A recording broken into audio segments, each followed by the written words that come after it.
तो अपन सब जानते हैं कि कट ऑफ एक्सरे और जो कैरेक्टरिस्टिक एक्सरे होती है उनमें क्या अंतर होता है। जो कैरेक्टरिस्टिक एक्सरेज होती हैं उनका डिपेंडेंस होता है आपके एटॉमिक मास, एटॉमिक नंबर के ऊपर, ठीक है। और जो कंटिन्यूस एक्सरे होती है यानी कि जो कि लगातार आती है, जो कि जिनकी वेवलेंथ एक लैम्डा मिनिमम से लेकर के और इनफाइनाइट तक होती है, वो सब किस पे डिपेंड करती है? अप्लाइड वोल्टेज पे। तो अप्लाइड वोल्टेज से डिसाइड होता है आपका कट ऑफ वेवलेंथ, और जो कैरेक्टरिस्टिक जो वेवलेंथ होती है वो सब डिसाइड होती है जेड से। हेलो एवरीवन, जैसा कि आप देख रहे हैं कि फिजिक्स फॉर ऑल में आपको ढेर सारे क्वेश्चंस मिल रहे हैं जो कि एडवांस और एडवांस प्लस के लेवल के हैं। जिन बच्चों के जेईई मेन में 160 प्लस मार्क्स हैं वो अपने आप को सेफ मान सकते हैं। जिनके 200 प्लस मार्क्स हैं वो अपने आप को हाईली सेफ मान सकते हैं। और जिनके 220, 230, 240 के ऊपर मार्क्स हैं उन लोगों को अब मेरा ये मानना है कि एडवांस के ऊपर फोकस करना चाहिए डायरेक्टली। इवन 180 प्लस से ऊपर वाले जो मार्क्स हैं वो भी एडवांस के ऊपर फोकस कर सकते हैं। और उनको बस ये काम करना है कि जब जेईई मेन का एग्जाम आने वाला हो तो उसके 10-15 दिन पहले वो कुछ जेईई मेन के पेपर्स को कर लें। खासतौर पे वो पेपर जो कि जनवरी अटेम्प्ट में आए थे और उनका पेपर नहीं था, क्योंकि आपका तो कोई एक ही स्लॉट होगा तो बाकी स्लॉट के पेपर आपके लिए नए हैं। तो जिन बच्चों के मार्क्स 180, 190 के ऊपर हैं वो अपने आप को सेफ जोन में मानते हुए चाहे तो एडवांस की तैयारी शुरू कर सकते हैं, और बोर्ड की तैयारी तो ऑब्वियसली उनको करनी है। तो लास्ट वीडियो में, जैसा कि आप जानते हैं, हर वीडियो के एंड में आपको एक चैलेंजिंग क्वेश्चन दिया जाता है जिसको आपको सॉल्व करना होता है और आंसर उसमें डालना होता है। कभी कभी उसमें आंसर्स डल जाते हैं, कभी कभी नहीं डलते। तो मेरा ये मानना है कि आप मनोरंजन के लिए इन वीडियोस को मत देखिए। आप यदि इनको देख रहे हैं तो इसका आंसर प्लीज़ कमेंट बॉक्स में ज़रूर डालिए। जितना ज़्यादा आप इंटरेक्ट करेंगे उतना मज़ा आएगा, मुझे भी समझ में आएगा कि बच्चे क्वेश्चंस को सॉल्व कर रहे हैं। अदरवाइज मेरा इंटू डाउन हो जाएगा और फिर मैं इस तरह के वीडियो बनाना बंद कर दूंगा। तो ये क्वेश्चन मैंने लास्ट वीडियो में आपको दिया था, which is a very good question from gravitation. There are two solid spherical asteroids of uniform density of mass m and radius r. In one asteroid there is a tunnel of very small size. तो देखो यहाँ पे दो concept एक साथ सीखने को मिलेंगे एक स्टूडेंट को। पहला कॉन्सेप्ट ये है कि अगर मान लीजिए इस तरह की टनल होती तो उसको कैसे हैंडल करते हैं। दूसरा कॉन्सेप्ट ये है कि अगर इस तरह का कैविटी होता तो कैसे हैंडल करते हैं। तो you have two tunnels and दोनों में एक मास हमने डाला है। Now identical particles of mass m dropped into the cavities of both asteroids from topmost point P. If force experienced by particle is F1 and F1 and F2 respectively in cavities of asteroid first and second, when they are at a distance x away from the center, if the time taken by particle to reach the center of the asteroid is t1 and t2 respectively. इस question में एक अच्छी बात है कि चार अलग अलग टाइप की बातें आपको सीखने को मिल रही है। चार अलग अलग कॉन्सेप्ट आप देख रहे हैं। पहला, जब इस तरह की पतली कैविटी होती है तो उसमें किस तरह से टाइम निकाला जाएगा यहां से यहां तक आने का। दूसरा, पतली कैविटी में फोर्स कैसे निकाला जाएगा। और तीसरा, अगर स्फेरिकल कैविटी है तो उसमें टाइम कैसे निकलेगा और फोर्स कैसे निकलेगा। तो हम एक एक करके देखते हैं। सबसे पहले हम इस वाले केस को डिस्कस करते हैं। So if you have a tunnel like this which is a very thin tunnel. First of all, tunnel इतनी पतली है कि आप ऐसे मान सकते हैं कि ये लगभग पूरा स्फीयर है। अगर इसको ऑलमोस्ट हमने पूरा स्फीयर मान लिया तो किसी भी एक्स डिस्टेंस पे जब हम फोर्स लिखेंगे तो हम जानते हैं पूरे स्फीयर का जो ग्रेविटेशनल फील्ड होता है वो होता है gmx divide by r cube. ठीक है, ये ग्रेविटेशनल फील्ड होता है। इसको अगर स्मॉल m से मल्टीप्लाई करेंगे तो फोर्स आ जाएगा। और आप अगर मान लीजिए फोर्स निकाल चुके हैं, पहली बात तो फोर्स का रेशियो चाहिए ना, तो ये फर्स्ट वाले केस में फोर्स आ गया। अलोंग विद दिस आप ये भी चेक कर सकते हैं कि यहां पर देखिए ये SHM है। इसका मतलब SHM करने वाला और आपने ड्रॉप किया था इस कॉर्नर से। ठीक, इस फोर्स की वैल्यू कहां पे जीरो होने वाली है, और यहां पे सेंटर पे आते आते। इसका मतलब अगर ये टनल पूरी होती तो यहां से लेकर यहां के बीच में एक पूरा SHM होता, और उस SHM का जो टाइम पीरियड आएगा उसका 1/4 टाइम होगा आपका यहां से लेकर यहां तक पहुंचने का टाइम। इसका एक और लंबा तरीका है कि हम इसको इंटीग्रेट करें, v as a function of x निकालें, फिर v को लिखें dx/dt, फिर x as a function of time निकालें, which is going to be an equation of SHM। But if you can आपको अगर चमक रहा है, इसके अंदर दिख रहा है, आप सेंस कर पा रहे हो कि यहां से यहां तक का जो मोशन है SHM है, और आप ये भी सेंस कर पा रहे हो कि एक्सट्रीम और ये मीन है, तो आप सीधा टाइम पीरियड निकालिए, उसका 1/4 करिए। इसका मतलब अगर ये SHA मेरे को चमक रहा है, दिख रहा है, तो मैं इसका टाइम पीरियड निकाल सकता हूं T = 2 pi divided by omega. How much is omega? This entire term, ये m से m कटेगा, मैंने बाय चांस उधर से x काट दिया, तो एक सेकेंड, x m से m कटेगा, तो आप देख सकते हैं इसका जो ओमेगा आएगा that will be equal to √g times capital M divide by r³। So time in first case to reach from extreme to center will be equal to 1/4 of this, which will be pi divided by 2 times omega. And how much is omega? √gm divided by r³। ये होगा time पहले वाले case में extreme से centre तक पहुंचने का। तो मेरा ये मानना है कि MCQ के हिसाब से देखो ये बहुत ही बढ़िया क्वेश्चन है, इसके और भी अच्छे ऑप्शंस बन सकते थे। तो सबसे पहले तो हमने फर्स्ट वाले केस को सॉल्व कर लिया, फोर्स निकाल लिया, टाइम निकाल लिया। अब हम सेकंड वाले केस पे चलते हैं।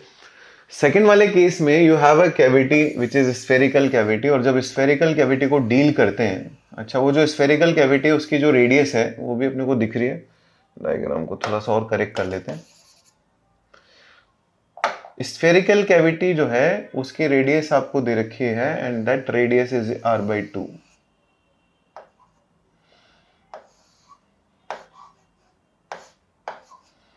इसका डीलिंग हम लोग इलेक्ट्रोस्टैटिक्स में भी करते हैं, where we calculate electric field intensity in solid sphere having a spherical cavity. Here we are going to calculate gravitational field intensity.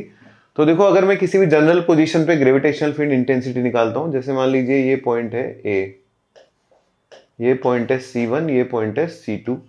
अब मेरे से अगर कोई कहता है ग्रेविटेशनल फील्ड इंटेंसिटी बताओ, तो ग्रेविटेशनल फील्ड इंटेंसिटी की वैल्यू होती है, मैं एक काम करता हूं पहले पूरे स्फीयर की निकाल लेता हूं। तो पूरे स्फीयर की होगी rho multiply by C2a vector divided by 3 times 1/4 pi g with minus sign. आप लोग सोच रहे होंगे कि आया कहां से, तो मैं आपको बता देता हूं। सॉलिड स्फीयर के अंदर इलेक्ट्रिक फील्ड का फॉर्मूला होता है ρr divide by 3ε0। This is E vector inside a solid sphere. Similarly g vector जो होता है उसमें बस आपको ये जो ε0 होता है इसकी जगह क्या लिखना होता है 1/4 पाई g। लेकिन यस, ये फॉर्मूला डिराइव हम लोग करते हैं इलेक्ट्रोस्टैटिक्स के अंदर। यहाँ मैं डिराइव इसलिए नहीं कर रहा क्योंकि मैं अज्यूम करके चल रहा हूँ कि आपको ये फॉर्मूला पता है, जरूरत पड़ेगी तो किसी वीडियो में इसको भी डिराइव कर देंगे। So this is gravitational field intensity due to the entire sphere. Now I am going to subtract the gravitational field intensity of the smaller sphere which is going to be rho times C1a vector divide by 3 times 1/4 pi g. This is g vector inside the cavity. वैसे हम लोग electrostatics में इस चीज को पढ़ते हैं, उसकी वैल्यू आती है रो times C1 C2 C2 C1। तो इस केस में हो जाएगा r/2 divide by 3 times 1/4 pi g with a minus sign. वहां आती है value row C2 C1 divide by 3ε0। यहाँ पे आया रो C2 C1 divided by 3 times 4 पाई जी, और इसकी जो वैल्यू आ रही है आप देख सकते हैं कि अगर आपकी कैविटी जो है इस तरह से है, एग्जैक्टली वाई एक्सिस पे इसका सेंटर लाई करता है, तो उसका जो ग्रेविटेशनल फील्ड आएगा वो नीचे की तरफ आएगा। इसका मतलब जैसे ही आप यहाँ पर कहीं भी पार्टिकल को छोड़ते हैं, इंटरेस्टिंग चीज क्या है कि इस कैविटी के अंदर हर जगह acceleration due to gravity uniform है। आप इस नंबर को एक अल्फा वैल्यू बोल दीजिए कि अल्फा जे कैप है with minus sign. So this number I am treating this number like alpha. This number is known as, मतलब मैंने डिफाइन कर दिया alpha which is a constant. इसका मतलब इसमें हर जगह एक्सेलरेशन कांस्टेंट है। तो अगर मैं आपसे कहूं कि सेकंड वाले केस में फोर्स बताइए, तो सेकंड वाले केस में आपके फोर्स की जो वैल्यू होगी वो होगी m टाइम्स अल्फा, जहां पे अल्फा की वैल्यू ये रही। ठीक है। सेकेंड वाले केस में अगर मैं आपसे टाइम पूछता हूं तो टाइम भी आप आराम से निकाल सकते हैं, क्योंकि दिस इज यूनिफॉर्म एक्सेलरेशन, तो आप सीधा फॉर्मूला लगा सकते हैं s is equal to ut plus half at square. So time will be √2 times how much is the displacement from this point to this point, it is r divided by how much is acceleration. तो acceleration due to gravity आपको पता ही है alpha, ये जो alpha है यही है acceleration due to gravity. तो आपको टाइम इन सेकेंड केस भी मिल गया, फोर्स भी मिल गया। अब पिछले वाले पेज पे चलते हैं। फर्स्ट वाले केस में हमने फोर्स निकाला, चाहे तो इस एम की जगह पे लिख सकते हैं रो टाइम्स 4/3 पाई आर क्यूब। तो फर्स्ट वाले केस और सेकंड वाले केस का जो फोर्स का आप रेशियो निकालोगे तो आपको फर्स्ट और सेकंड केस के फोर्स का रेशियो मिल जाएगा ए। इसका एक आंसर करेक्ट होगा ए। और सेकंड और इसके टाइम का जब रेशियो निकालेंगे तो चाहे तो अपन टाइम का रेशियो निकाल के देख लेते हैं। ठीक है, तो एक केस में आपका जो टाइम आ रहा है T1 को थोड़ा सॉल्व कर लेते हैं। T1 आ रहा है pi divide by 2 under root R cube divided by GM। एक काम करते हैं, अगले पेज से T2 भी निकाल के ले आते हैं। T2 आ रहा है under root 2R by alpha, और अल्फा की वैल्यू लिखनी पड़ेगी अपने को। मैं इसको भी थोड़ा सा और मॉडिफाई कर देता हूँ। This is also equal to m divided by 4/3 pi R cube, rho की वैल्यू डाल दी, multiply by r divide by 2। एक यहाँ पे 1/3 है ऑलरेडी, जो कि इस 3 को काटने के लिए तैयार बैठा हुआ है। ठीक है, तो ये हो गया अपना रो की वैल्यू डाल दी into r/2 into 4πg। So this is magnitude of alpha basically. थोड़ा सा और देख लेते हैं क्या बैठता है इसमें से। तो देखो यहाँ पे एक 4 है, पाई भी है, तो 4 पाई से 4 पाई भी कट गया। ठीक है, तो ये आ रहा है M G into M divided by, एक 2 का फैक्टर यहाँ पे दिख रहा है, 2 टाइम्स आर स्क्वायर, है ना।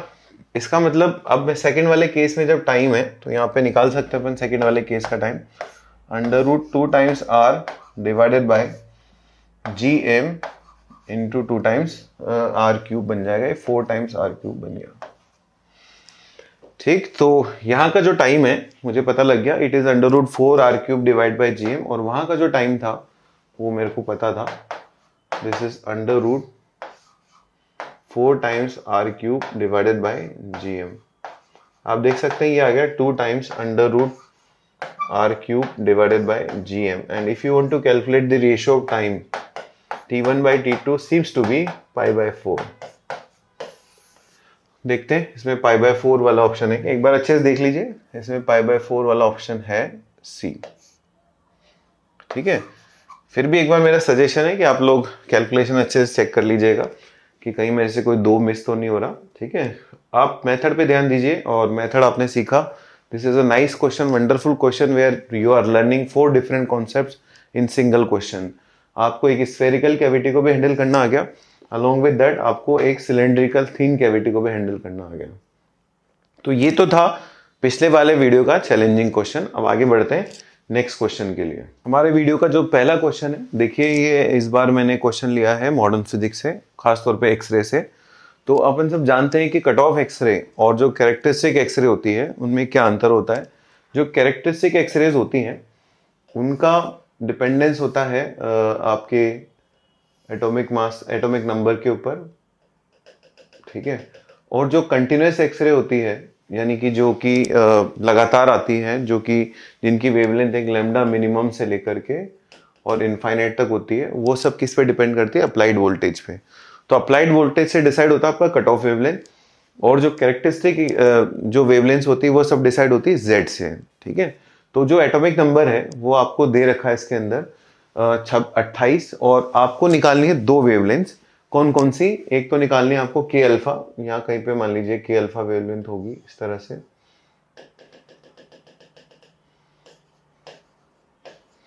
और एक निकालने का आपको लेमडा मिनिमम। तो देखो लेमडा के अल्फा की वैल्यू कहाँ से आएगी, और उन दोनों का जो डिफरेंस है वो आपको दे रखा है 84 पिकोमीटर। सो आप लोगों ने मोजले लॉ का नाम सुना होगा, अंडर रूट म्यू के alpha is equal to a times Z minus b whole square. जो के अल्फा एक्सरे होती है उसके लिए बी की वैल्यू 1 होती है। So this is a times Z minus b, तो इसकी वैल्यू के अल्फा के लिए 1 होती है। So if I want to calculate mu के alpha will be equal to a square times 27 square. ठीक है, इसमें जो a की वैल्यू होती है अंडर रूट 3/4 RC होती है, तो यहाँ पे a स्क्वायर की वैल्यू हो जाएगी अंडर रूट 3/4 RC टाइम्स 27 का स्क्वायर। व्हाट इज म्यू के alpha? This is CH divided by lambda is lambda के alpha. I want to know this lambda के अल्फा। ठीक, अब आप देख सकते हैं यहाँ से आप लेमडा के अल्फा की वैल्यू निकाल सकते हैं। लेमडा के alpha is equal to 4 times h divide by 3 times RC into 27 का स्क्वायर।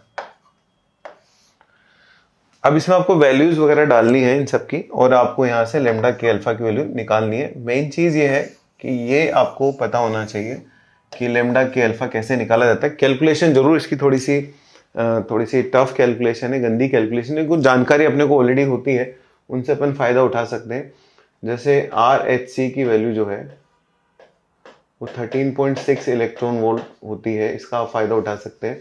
या फिर नहीं तो आप इनकी वैल्यूज को ही डाल सकते हैं, R की वैल्यू डाल सकते हैं, H की वैल्यू डाल सकते हैं, C की वैल्यू डाल सकते हैं। तो केमिस्ट्री में भी आती है चीज़ें, फिजिक्स में भी आती है, इसलिए बच्चों को पता होती है। तो यहाँ से आप लेमडा के अल्फा की वैल्यू कैलकुलेट कर सकते हैं।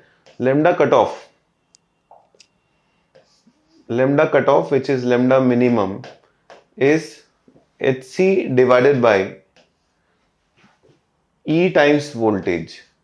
HC को हम चाहे तो लिख सकते हैं 12,400 electron volt angstrom divide by E times applied voltage. E से E कैंसिल हो जाएगा, ठीक है।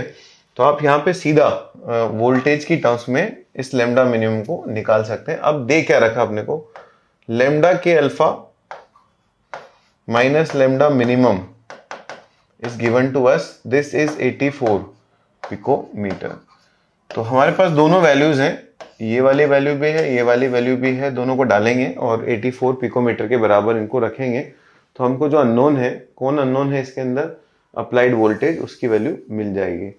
ये बात सच है कि कैलकुलेशन थोड़ी सी इसकी लेंदी है, लेकिन मुझे ऐसा लगता है कि इस क्वेश्चन में अगर एक स्टूडेंट को म्यू के अल्फा दे दिया जाए, इंस्टेड ऑफ ये सारी कैलकुलेशन म्यू के अल्फा दे दिया जाए, लेमडा के अल्फा दे दिया जाए, तो एक बढ़िया छोटा सा क्वेश्चन बन सकता है एडवांस के लिए, integer.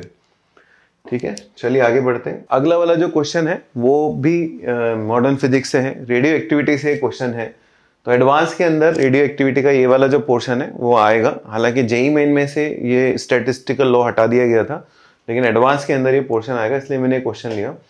So this is a very good question. You have a lithium target which is bombarded with a proton beam having current is equal to this. Current 10⁻⁴ दे रखा है। इसका मतलब एक सेकंड में आपके पास इतने सारे 1.6 इंटू 10⁻⁹ इतने सारे प्रोटॉन्स आकर के वहां पे टकरा रहे हैं। एक घंटे तक उसको बम्बार्ड किया जा रहा है, और ये देखा जा रहा है कि एक टाइम ऐसा है जब उसकी एक्टिविटी जो है 7b की एक्टिविटी 1.8 इंटू 10⁸ हो गई। ये थोड़ा सा यहाँ पे दिखने में दिक्कत हो रही है, तो आपको यहाँ लिख देता हूँ। This is 1.8 into 10⁸ disintegration per second.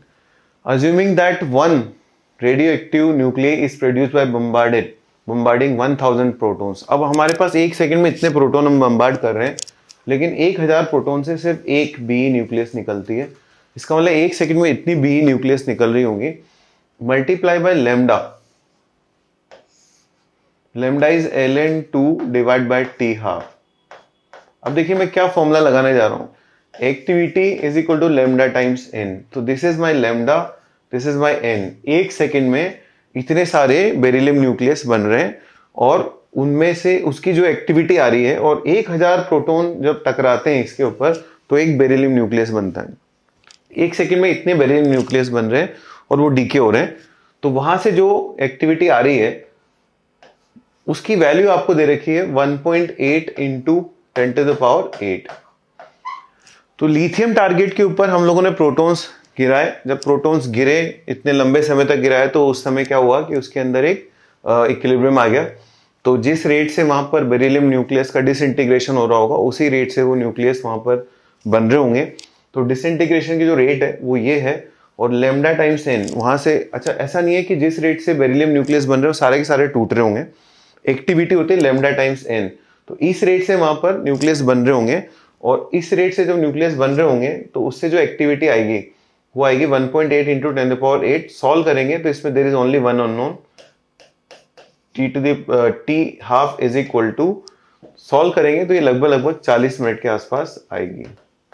इसकी कैलकुलेशन इतनी गंदी नहीं है, लेकिन इसको समझना ज्यादा जरूरी है कि इसमें हो क्या रहा है।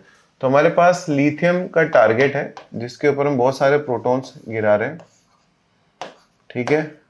हर 1000 प्रोटॉन पे एक बेरिलियम न्यूक्लियस बनती है, तो वहां से 1 सेकंड में बनने वाले बेरिलियम न्यूक्लियस की संख्या हमने निकाल ली। और जब जो बेरिलियम न्यूक्लियस बनते हैं वो डिसइंटीग्रेट होते हैं, तो उससे उसकी एक्टिविटी निकाल ली, क्योंकि हर बेरिलियम न्यूक्लियस नहीं टूटता, उसमें खाली एक्टिव वाला टूटता है। तो जो एक्टिव वाले बेरिलियम न्यूक्लियस होंगे वो डिसइंटीग्रेट होंगे, तो वहां से हमने एक एक्टिविटी निकाली which is equal to lambda times number of beryllium nucleus, और वो एक्टिविटी से उसको कंपेयर कर दिया। तो क्वेश्चन थोड़ा गोल मोल टाइप का लगता है, लेकिन एडवांस में इस तरह के क्वेश्चंस आ जाते हैं कई बार, और इसलिए हमको इस तरह के क्वेश्चन देखते रहने चाहिए। चलिए चलते हैं नेक्स्ट वाले क्वेश्चन पे। हमारा जो तीसरा क्वेश्चन है वो इलेक्ट्रोमैग्नेटिक इंडक्शन से है, ईएम इलेक्ट्रोमैग्नेटिक इंडक्शन से है। और इसमें देखो आप म्यूचुअल इंडक्टेंस और सेल्फ इंडक्टेंस दोनों के कॉन्सेप्ट्स लग रहे हैं। तो बहुत प्यारा क्वेश्चन है। This is an oscillating circuit consist of capacitor and inductor of inductance L1. The inductor is inductively coupled with a short circuited coil having inductance L2. So the second coil is short circuited coil, which means that there is no resistance in this coil. इसके अंदर कोई resistance नहीं है, okay. And negligible resistance. Their mutual inductance is M. Find the natural angular frequency of the given oscillating circuit. अब देखो इसको इस तरह से किया जा सकता है कि मेरा जो पहला वाला सर्किट है, जो लेफ्ट वाला सर्किट है, मान लीजिए इसके कैपेसिटर के ऊपर किसी टाइम पे कुछ चार्ज है। ऑब्वियस सी बात है, अगर ऑसिलेट करेगी एनर्जी, इसका मतलब कुछ चार्ज वार्ज तो अपने को देना पड़ेगा। तो मान लीजिए इस पे कुछ चार्ज है, यहाँ पे कुछ करंट फ्लो हो रहा है I1। जब इसमें करंट फ्लो होगा तो इसके अंदर एक सेल्फ इंडक्टेंस डेवलप होगा, उसकी वैल्यू अपन लिख सकते हैं। That self inductance E1 will be equal to L1 times dI1 divided by dt।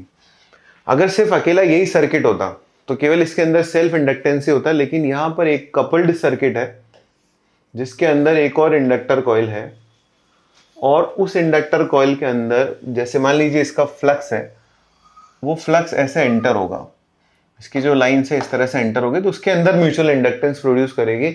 और उसके अंदर जब म्यूचुअल इंडक्टेंस प्रोड्यूस होगा, जैसे मान लीजिए इसके अंदर फ्लक्स बढ़ रहा है इस तरह, तो इस तरफ अगर फ्लक्स बढ़ रहा होगा तो वो बढ़ने को अपोज करेगा।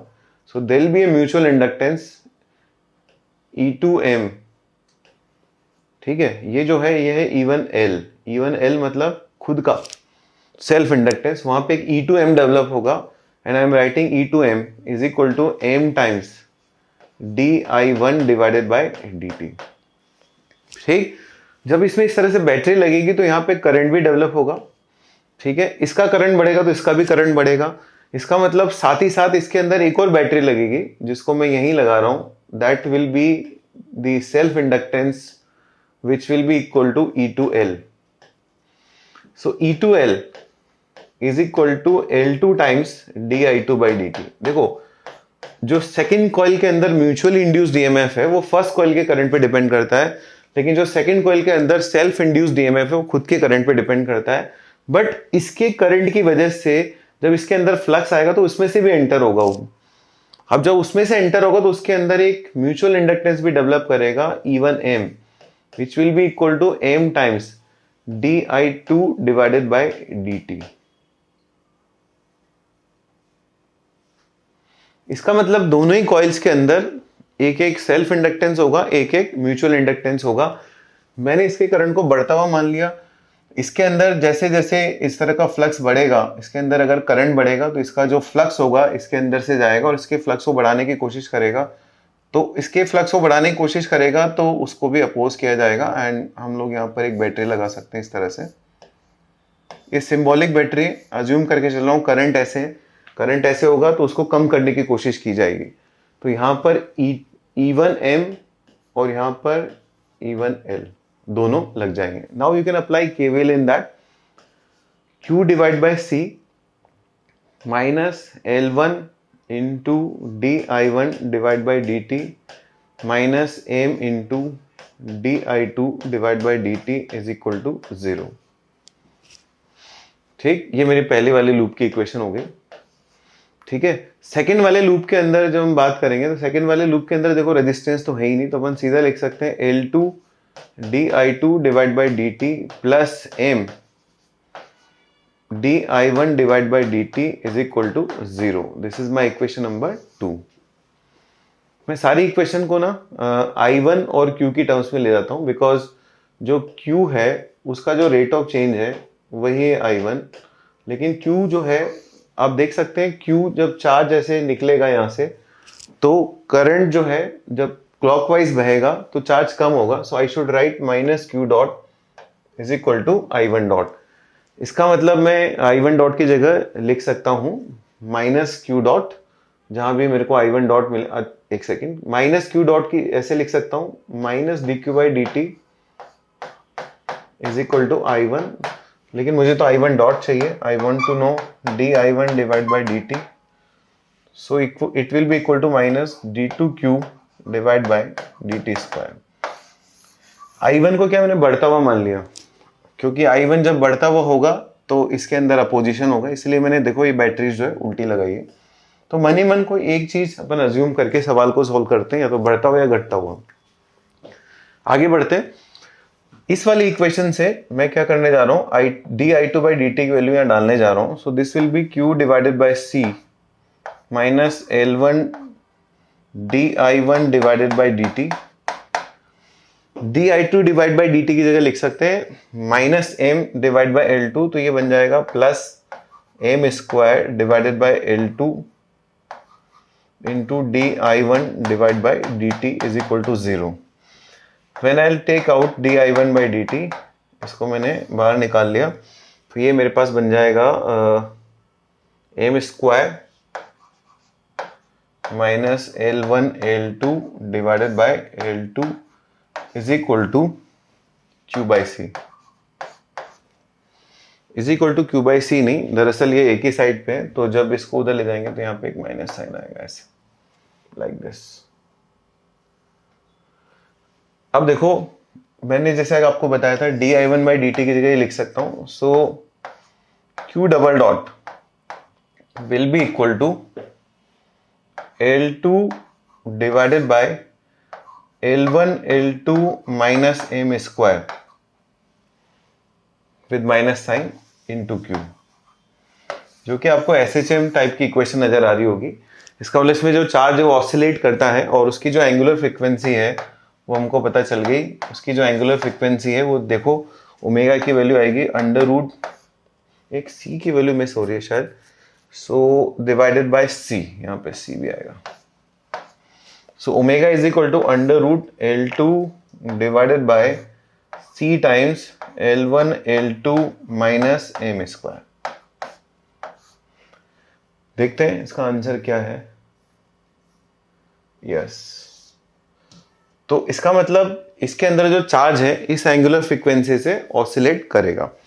बाय चांस अगर इनका म्यूचुअल इंडक्टेंस नेग्लिजिबल हो जाए, मान लीजिए कि कोई कहे कि एक बार प्रूव करके दिखाओ या इसके कोई रिजल्ट्स बताओ, so if mutual inductance is negligible then this first circuit will be a simple circuit LC oscillation, और LC ऑसिलेशन में जो एंगुलर फ्रीक्वेंसी आती है वो आती है 1/√LC। ठीक है, तो अगर मान लीजिए म्यूचुअल इंडक्टेंस नेग्लिजिबल हुआ तो उस केस में खाली फर्स्ट वाले लूप की L काम हमारे आएगी। तो आप देख सकते हैं कि अगर म्यूचुअल इंडक्टेंस नेग्लिजिबल हुआ यानी कि ये वाली टर्म टेंडिंग टू 0 हुई तो L2 से L2 कैंसिल हो जाएगा और आपकी एंगुलर फ्रीक्वेंसी वही आ जाएगी जो कि एक सिंगल LC ऑसिलेटिंग सर्किट की आती है। So this was a fantastic question, और इस तरह के क्वेश्चंस भी एडवांस में आने के चांसेस रहते हैं। बी केयरफुल, बस यहाँ पर थोड़ा सा माइनस प्लस का गड़बड़ हो जाता है कई बार। तो यहाँ पर देखो मैंने क्या किया दोनों का ही फ्लक्स मैंने बढ़ता हुआ माना, इसीलिए इसका भी अपोजिशन माना, इसका भी अपोजिशन माना। थोड़ा सा बस माइनस प्लस से अगर आप केयरफुल डील करोगे तो क्वेश्चन में दिक्कत नहीं आएगी। चलते हैं नेक्स्ट क्वेश्चन की तरफ, लेकिन जो अगला वाला क्वेश्चन होगा वो आपको सॉल्व करके उसका आंसर जो है आपको कमेंट बॉक्स में डालना होगा, उसका सोल्यूशन मिलेगा आपको उसके नेक्स्ट वाले वीडियो में। तो ये है आपका चैलेंजिंग क्वेश्चन जो कि वेव ऑप्टिक्स से है। आप देख सकते हैं, वैसे इसको वेव ऑप्टिक्स भी बोल सकते हैं और ये साउंड वेव का क्वेश्चन भी माना जा सकता है, दोनों में ही चलेगा। So two coherent point sources S1 S2 emitting light of wavelength lambda are placed symmetrically about the center of a circle of large radius. ध्यान रखिएगा ये large radius है as shown in the figure. The distance between the two sources is equal to 2 lambda. Find the position of the maxima on the circle. तो ये दोबारा से यहाँ diagram बना देता हूँ मैं आपके लिए। So you have a circle एक सर्कल है, उस सर्कल के सेंटर के दाएं बाएं 2 लैम्डा डिस्टेंस पर दो सोर्सेज है S1 S2, दोनों कोहेरेंट है और इनके बीच का जो गैप है वो 2 लैम्डा दे रखा है। आपको बताना है कि यहाँ पर किस किस एंगल पे मैक्सिमा बनेंगे। तो नंबर ऑफ मैक्सिमा आपको देखने हैं, कहाँ कहाँ बनेंगे वो पता करना है। मैं थोड़ा सा आपको आइडिया दे देता हूँ। एक मैक्सिमा तो यहाँ बनेगा, बिकॉज जो लाइट यहाँ से और यहाँ से जाएगी उनका पाथ बराबर होगा। एक मैक्सिमा यहाँ बनेगा, एक यहाँ बनेगा, एक सामने बनेगा, एक यहाँ बनेगा, लेकिन उसके अलावा और मैक्सिमा बनेंगे और उनकी लोकेशंस आपको बतानी है और कमेंट बॉक्स में डालना है कि कहाँ कहाँ। चलिए सब्सक्राइब करिए वीडियो को, और उसके अलावा जो भी आपको लगता है IIT एडवांस की तैयारी कर रहे हैं, इस साल देने वाले हैं, अगले साल देने वाले हैं, वो खास तौर पे जो बच्चे ओलंपियाड्स की तैयारी कर रहे हैं उनके साथ इसको जरूर शेयर करिए ताकि उनको भी फायदा मिल सके। Best of luck, good luck.